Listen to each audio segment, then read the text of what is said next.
Hey guys, welcome to Maximize Monday. As you can see, the ladies are taking over today. Yay! Girls. I'm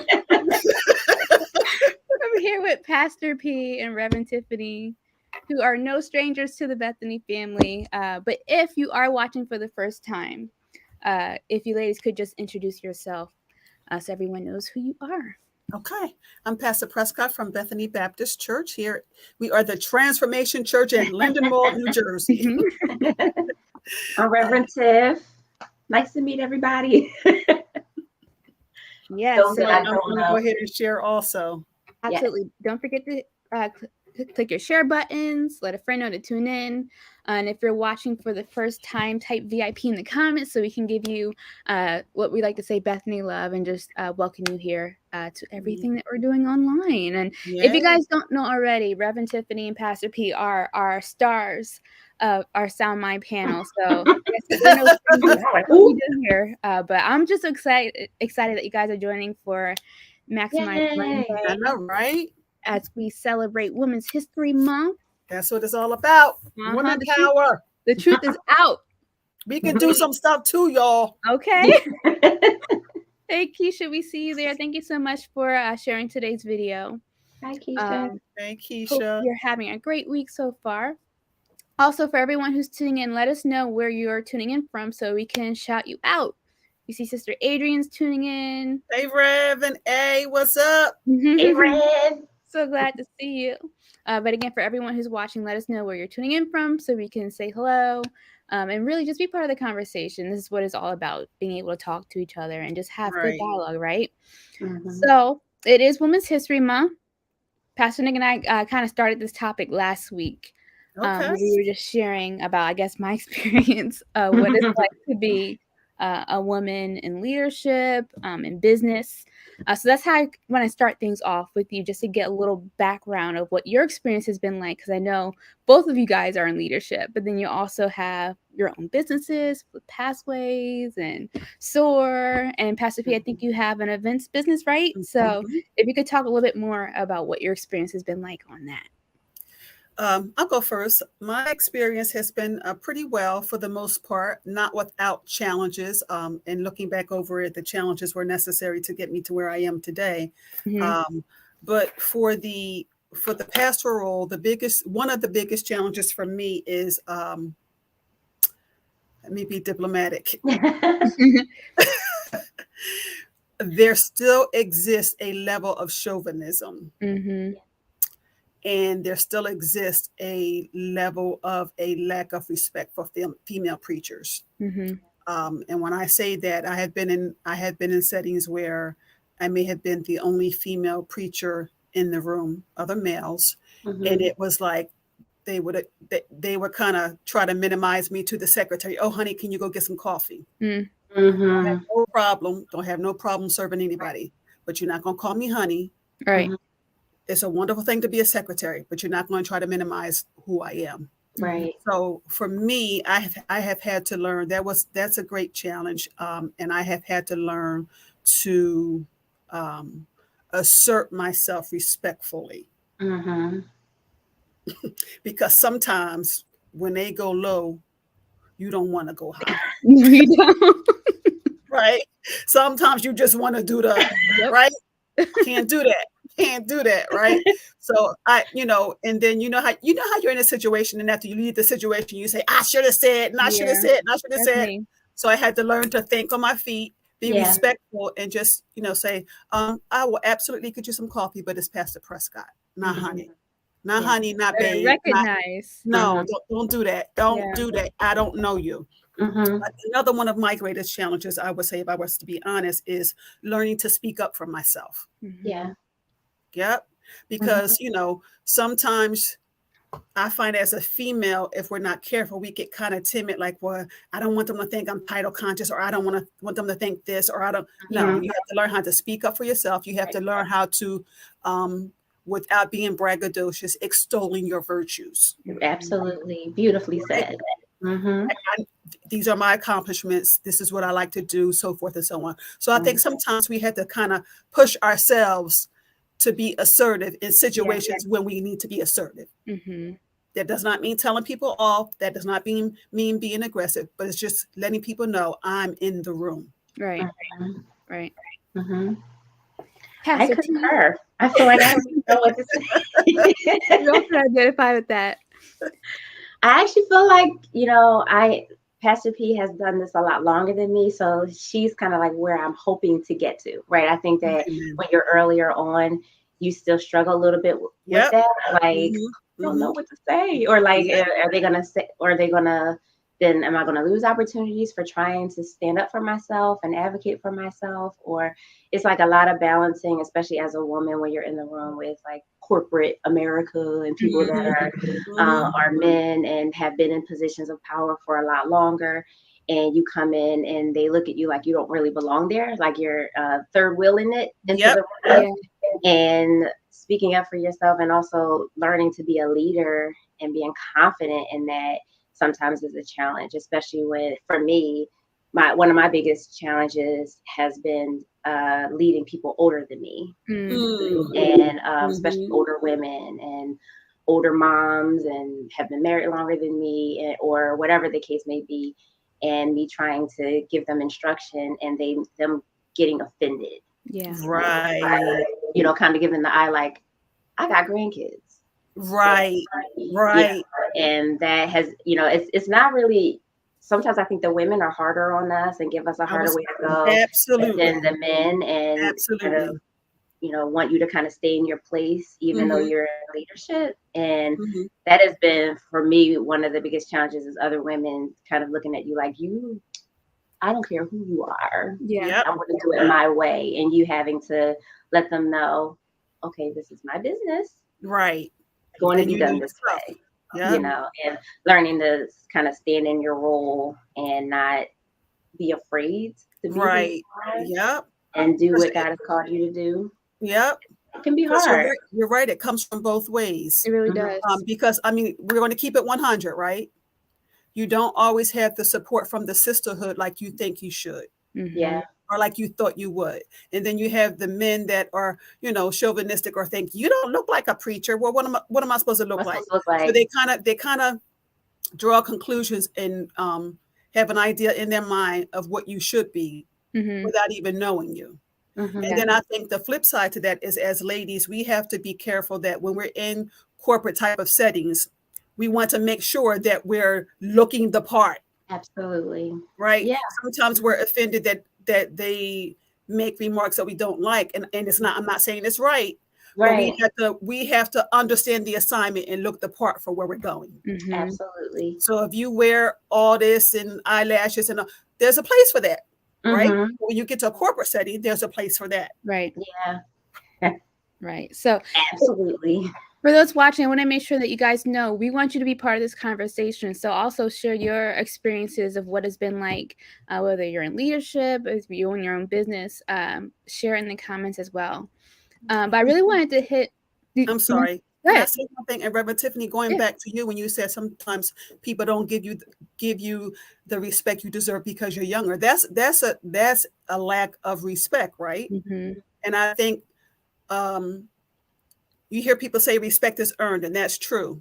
Yeah. But sometimes you also have to make it clear that you will not be disrespected as gracefully as you know how, of course. But sometimes you just have to let people know if your experience is not showing them that you deserve the respect. Sometimes you have to have a conversation. Look, when you call me sweetie, I find that offensive. Yeah. So don't call me sweetie. Yeah. But that can be hard because speaking for myself, I don't like, conflict and having to have these confrontations. But like you said, it comes to a point where you have to have that conversation and have it in the right way without the attitude, without the emotions. Exactly. Exactly. Saying, this isn't appropriate, So maybe we can talk on that a little bit too. Like, how do you separate, the emotions from things when it comes to having those hard conversations with people? I honestly too feel like that is like, there's so many layers to that, right? It's like, for example, I know, especially in our culture, right? there is a lot of women who think that to be assertive means you have to be aggressive. Absolutely. They equate confronting someone with being confrontational. And I actually think that we're splitting hairs there, but there's a difference, right? Yes, you can speak to someone that is under you or someone that you are mentoring in a way that you're not using your voice and your tone to try to make them see that you're a person of authority. You just are. Like, if you want them, and I do find that, especially a lot of African American females in leadership, that they have a disposition that is not kind, but that's their method of trying to make sure that people know that they're in power. Right. And I don't think that that's necessary. You know, I actually think it was Bill Clinton that made this comment that you can lead with assertiveness from your tender heart. And I was like, that is a beautiful way to put like how I think a good leader should be. Like, you can still lead people, but be loving and kind at the same time without, you know, and be assertive without cutting people at the knees just so that they know that you're in leadership, like being extremely volatile with words and emails with caps and all kinds of stuff that we do to get our point across that's not necessary. Yeah, I agree, because I think this was me early on. I'm going to keep it real. I think that you do have a phase where you're like, they're going to know who I am and they're going to respect me. And this is what and then after you grow and learn and understand what your triggers are, what triggers you. And Maya, to your point, how it's difficult to confront. Sometimes you just have to take a beat, sit back and say, okay, I'm very emotional right now. So this is not the time for me to confront the situation. Yeah. And then after you calm down, hey, sis, can I talk to you for a minute? And then I think the more you do that, the more you kind of learn to think on your feet. And you praying the whole time, God, season my words with grace, because what I really want to say, but I can't say that. So for me, it would be well, Pastor, you know, I don't appreciate you calling me sweetie. You know, I absolutely don't have any problem serving anybody that needs help, but don't call me sweetie. Sweetie. Get it straight. But I think the more you do it, I don't think anybody really likes confrontation. Yeah. But just in life, as a leader, especially, but just in life, there's going to be conflict.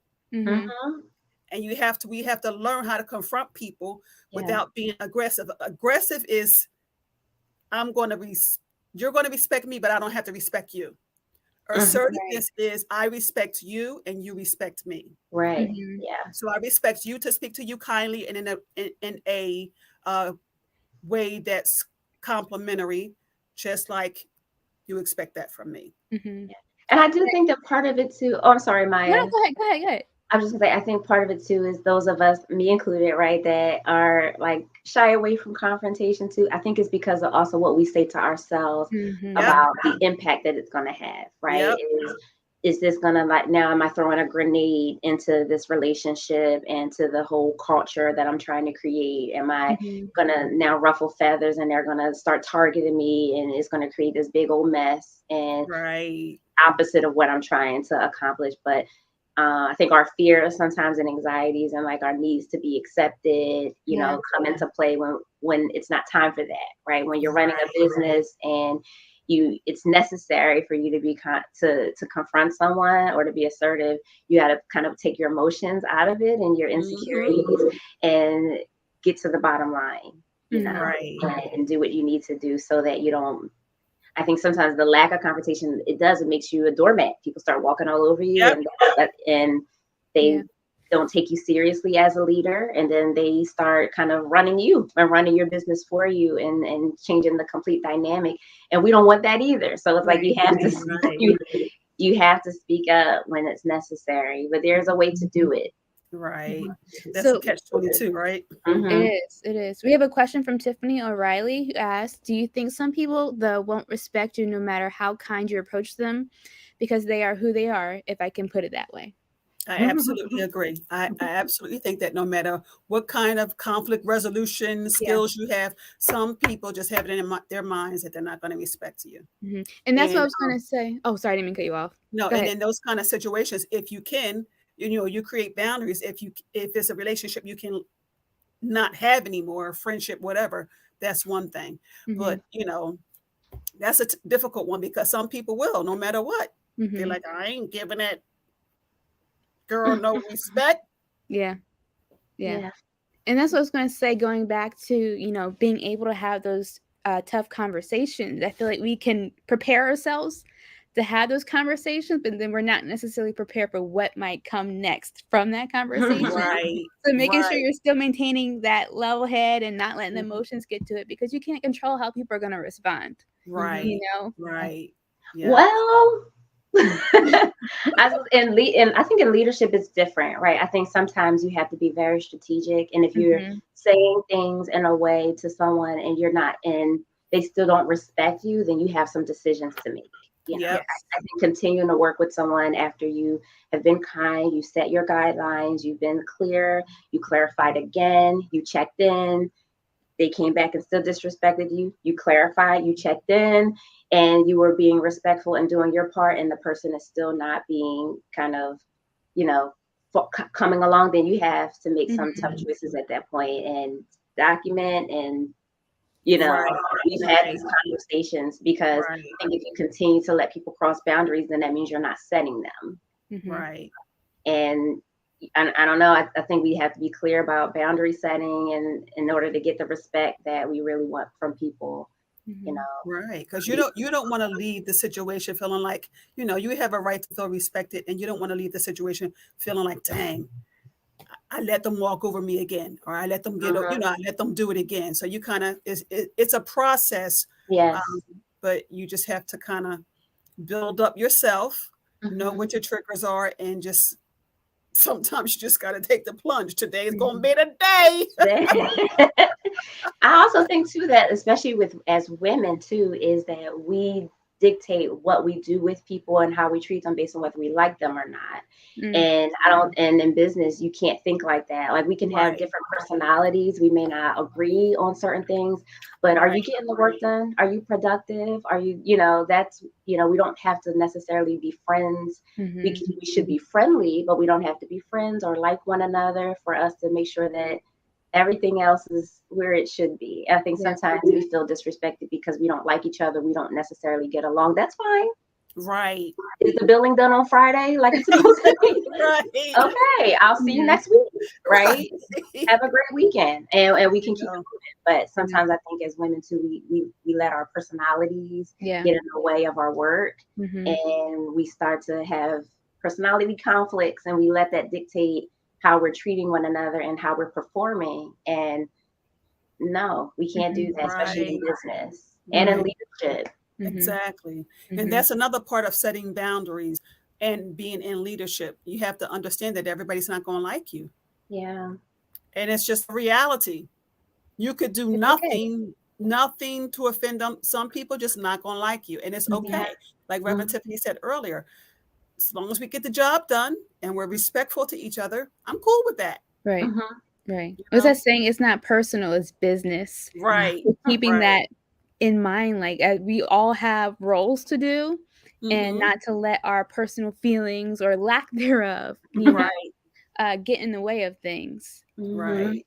But something that you touched on, Pastor B, that I wanted to talk about was being able to celebrate our accomplishments and our strengths, and not feel like it's something that needs to stay hidden or you can't talk about because you're all the stereotypes that come with that, right? Right. So why do you think that is? Because I think when we I don't want to say when we lack confidence, when we're in a new arena and we may lack confidence and we know we can do stuff, but we're like, but if I speak up, I'm going to seem like I'm bragging. I know I could do that, and I have those accomplishments, and I bring that to the table, but I don't want them to think. I think sometimes we're so much in our head. Yeah, sure. And men are like, yeah, I can do this and I can do that. And we're just like, by the time they get to us, it's like the meeting is over. So I think it's okay. There's a way that we can, without sounding like we're bragging, that we can let people know, okay, this is what I do. This is what I can do. And this is what I would like to do. Yep.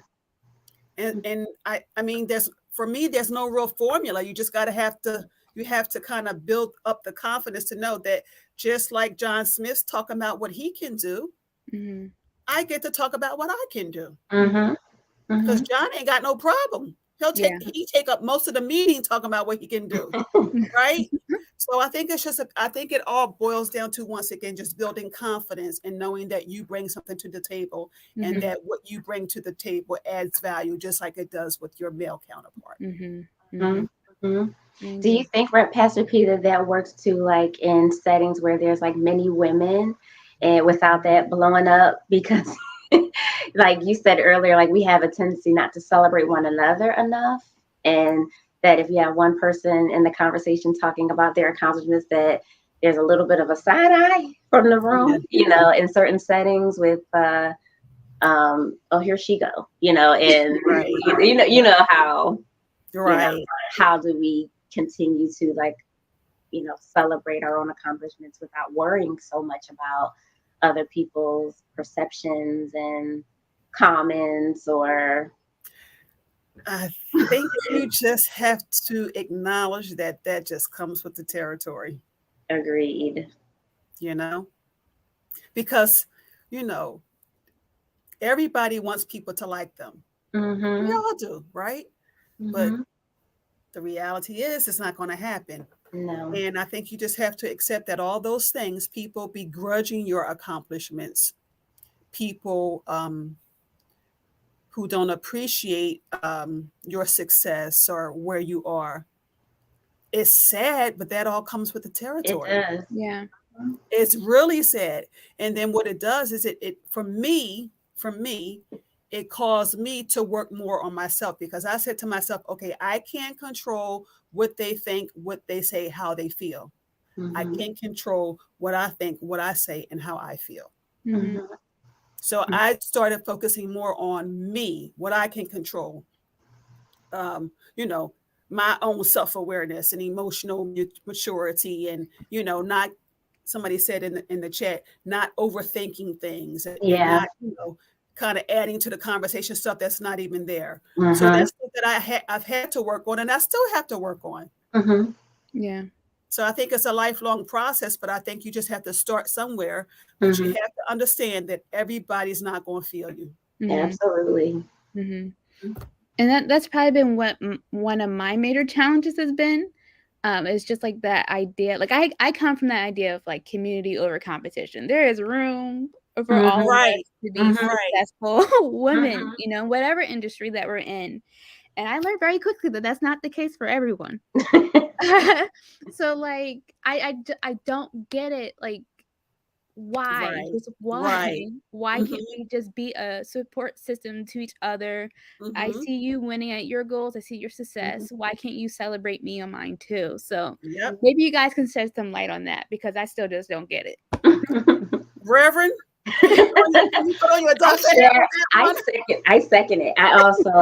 I think that one thing that I've learned too is that in leadership, it's important to have people around you with that have like minds. So Mhm. I'm not going to put anyone like in leadership with me or to work alongside of me that celebrates competition more than community, right? So Right. I make sure that anyone that works with me or partners with me um, is someone who celebrates and has like a sense of community.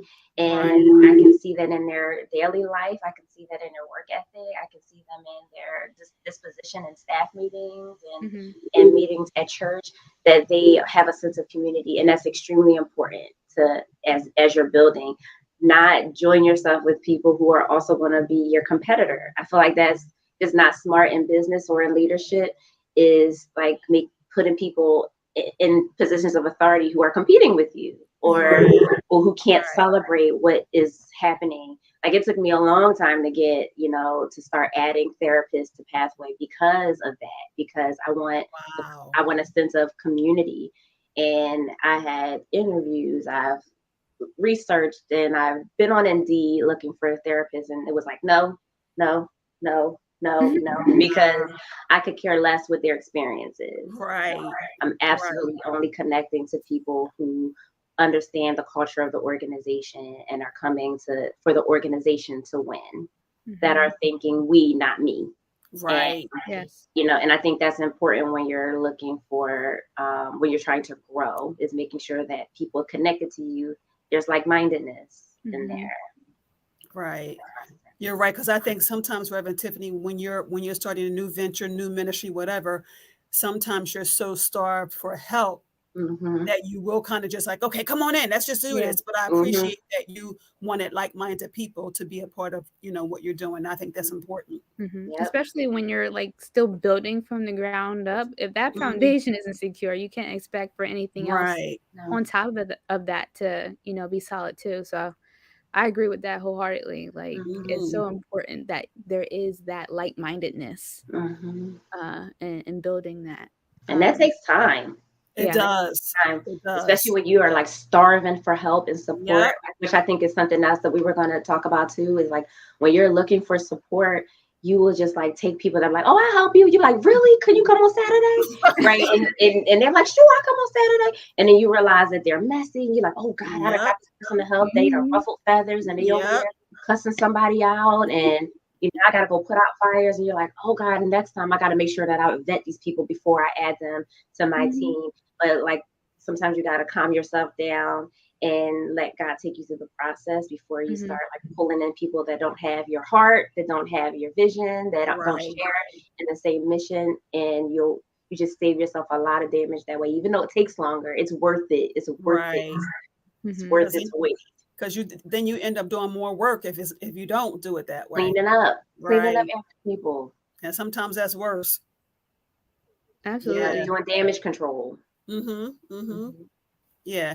So I do think, I don't mean to say that, I do think that even though sometimes leadership is a lonely place to be, I do think that God will give you one or two people that have your back. Beyond a shadow of a doubt. But until he does that, or if he hasn't done that for you yet, you just kind of have to just work it out and grow and believe that God's going to send the people your way that will support you. And just remember, at the end of the day, you always have to remember why you're doing what you do. That's important. And like you said, I think it's important that we use that discernment to kind of navigate, okay, who should I bring on my team? Who should I not? And I'm guilty of this. Pastor Nick knows this. He gets on his nerves. But like, I am one of those people, right? If I had to do, I will just figure it out. I'll do it on my own, like that sort of thing. And I think that can be very isolating. So just being able to have an open mind and being receptive that when God is sending you that person who is there to be of support and help, that you're not automatically just I got it. Right. I got it. Right. Yep. You need to learn how to delegate, right? Because there's somebody out there to help you that has your heart. That's what sent me the eye rolls. I'm guilty. I own it. I own it. So we're getting ready to wrap up. But I did want to touch on before we leave, and we might have to bring this back again for part 2. Okay. That idea again of being equal, which I feel is a big conversation. Growing up, I remember my dad, and I hope he doesn't watch this because he will never. But he always told me he doesn't want me to be a Barbie doll. He wants me to be able to stand on my own 2 feet and be able to stand up for myself and have those hard conversations, just not in life, but in business too. So in terms of like being equal and leveling the playing field, what advice do you have on top of what we've already shared today for women to, be equal? Go ahead, Pastor P. You take it first. What advice would I have to be equal? I think, again, I think to learn how to extol your virtues, let people know what you can do. John can do this over here, but I can do this too. Not competing, but just letting people know what the value that you bring to the table and the value that you're willing to add to the organization or the ministry. I think it takes finding your voice, speaking up, so sometimes we'll say, ladies, let's be real. Sometimes we'll say we want all of these things, but then when it comes down to it, we don't speak up. Absolutely. Speak Yeah. up. Let people know what you like, what you don't like. If they say, well, what do you think? Well, I think it's good. No, no, no, no, no. I think every meeting we go to, we should always have something to contribute to the meeting. Mm-hmm. Mm-hmm. Right? So it's not just, oh, yeah, I think it was fine. What do you share your opinion Yeah. about what's going on? So I With think sometimes we're just, solutions. right. I think Mm-hmm. sometimes we're just too timid. And let's be Yeah. real. Sometimes we got the best idea in the room. Mm-hmm. Can I be real, y'all? Mm-hmm. And But be we're like just, I this. think, yep. We're just like, well, no, if I say that, then what if that? And then negative self-talk. Well, that sounds stupid. And they're Yeah. going to think this. We think people are judging us. And half the time, they're not even thinking about us like that. Mm-hmm. So I think if we study how men handle themselves in a meeting, Mm-hmm. we can mimic that. Okay, they're not timid. They speak up. They ask questions. They ask for clarity. We can do the same thing. Mm-hmm. Yeah. You make I that. agree 100%. The only other thing that I was going to add, because you said everything I was thinking anyway, but I was just going to say the only thing that I was going to add is to just make sure you know your own virtue, you know your own uniqueness, Right. you know your niche, and then you don't give up, because sometimes we want the playing field to be equal, but we stop before we even get started. We have an idea, and then we psych ourselves out with our insecurities get in the way, and there's no way for you to get there if you don't keep fighting. I think it's always the ground is always a little unlevel because we're females and we're always seem like we're fighting to go uphill while men seem to have a level playing field. We feel like we're kind of running up a treadmill, Right. just to catch up, but that doesn't mean you shouldn't run. Right. Right. So don't give up and just keep going and keep pushing Right. yourself. Yeah. I think we're quitters, but if you want to get there, you got to keep pushing. Yep. Yeah. You got to know what you bring to the table. Yeah. Yeah. I agree with all of what you ladies said. And I would say just like own who you are. Yep. Bishop says this, we're all created. We have gifts for a purpose to solve something. So own that. Mm-hmm. And like everyone else said, like don't be afraid to speak up Yep. and have that That's it. conversation to find value in yourself. Mm-hmm. Yep. Mm-hmm. All right. Well, we're gonna have to come back for part 2. Yes. Let's do it. This has Let's do been it. Let's do it. fun. Thank you everyone Thanks, for guys. tuning in for us and being part of the conversation. And we cannot wait to see you again soon. Yes. Hopefully soon, right?